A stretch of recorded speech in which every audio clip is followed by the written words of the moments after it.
নমস্কার, কেমন আছেন সবাই? ওল্ড দীঘার একটি নতুন ব্লগে আপনাদের সবাইকে স্বাগত জানাই।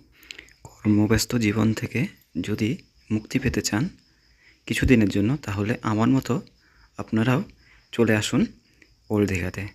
এখানে রাতের সৌন্দর্য যেন একটা স্বপ্নপুরীর মতো।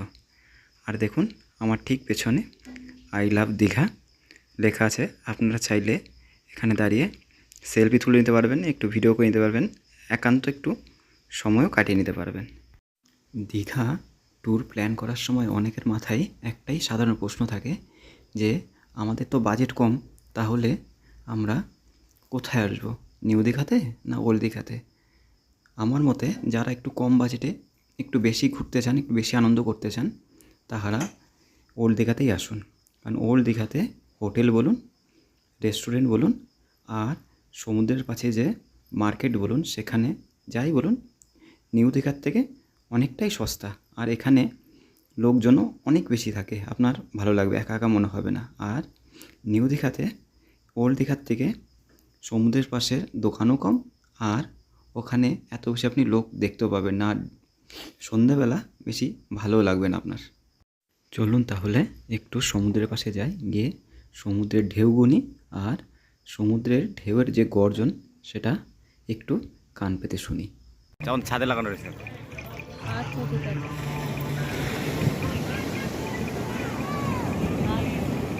দীঘাতে এখন প্রচুর হিজড়ার উপদ্রব হয়েছে। ওরা পর্যটকদের খুব বিরক্ত করে, 10 টাকা 20 টাকা নিতেই চায় না, 100 টাকা 500 টাকা চেয়ে বসে, না দিলে খুব বিরক্ত করে। তাই আমি প্রশাসনের কাছে একটু অনুরোধ করব, আপনারা যদি এই ব্যাপারটা একটু দেখেন, তাহলে পর্যটকরা তাদের যে ছুটি কাটাতে আসে তারা একটু আরও ছুটিটাকে উপভোগ করতে পারবে শান্তিমতো করে। এইভাবে সমুদ্রের ঢেউ গোনা আর এত অপূরূপ দৃশ্য দেখতে দেখতে কখন যে আপনার টাইম পেরিয়ে যাবে আপনি বুঝতেই পারবেন না। চলুন, অনেকক্ষণ তো সমুদ্রের ঢেউ গুনলাম, এবার একটু চারিদিকটা ঘুরে দেখি। দীঘা বলুন আর ওল্ড দীঘাই বলুন, যেখানেই আসবেন আপনি সি বিচের ধারের কোনো দোকান থেকে কিছু কেনার আগে অবশ্যই সাবধান থাকেন।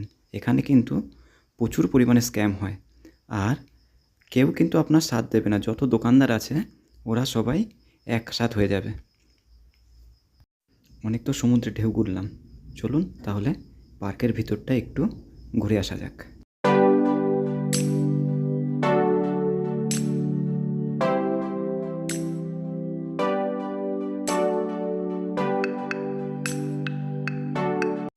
যারা সি ফুড পছন্দ করেন, এর ঠিক পেছন দিকটাই আপনারা সব সি ফুডের দোকান পেয়ে যাবেন। আপনারা যাই বলুন, মাছ বলুন, কাঁকড়া বলুন, চোখের সামনে আপনাদের ফ্রাই করে দেবে। আপনারা ভাস্কর্যটা কত সুন্দর লাগছে দেখুন, আর এই লাল নীল লাইটের জন্য আরও বেশি দেখতে সুন্দর লাগছে। এখানে আসলে সত্যি আর ঘরে ফিরে যাওয়ার কথা মোটেও মনে করতে ইচ্ছা করে না।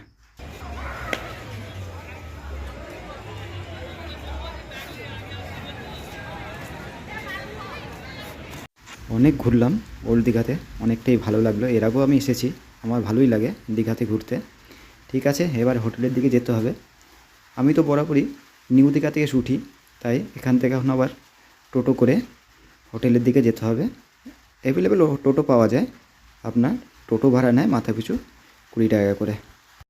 2 থেকে 2.5 ঘন্টা হয়ে গেল আমরা ওল্ড দীঘায় এসেছি, কিন্তু আমাদের বাড়ির পুচকেটা ও কিছুতেই হোটেলের দিকে যেতে চাইছে না। ওকে এখন জোর করে হোটেলের দিকে নিয়ে যেতে হবে। ঠিক আছে, তাহলে হোটেলের দিকে যাওয়া যাক, আর ব্লগটা এখানেই শেষ করা যাক। আবার দেখা হবে নতুন একটি ব্লগে। ততদিন সুস্থ থাকবেন, ভালো থাকবেন, নমস্কার।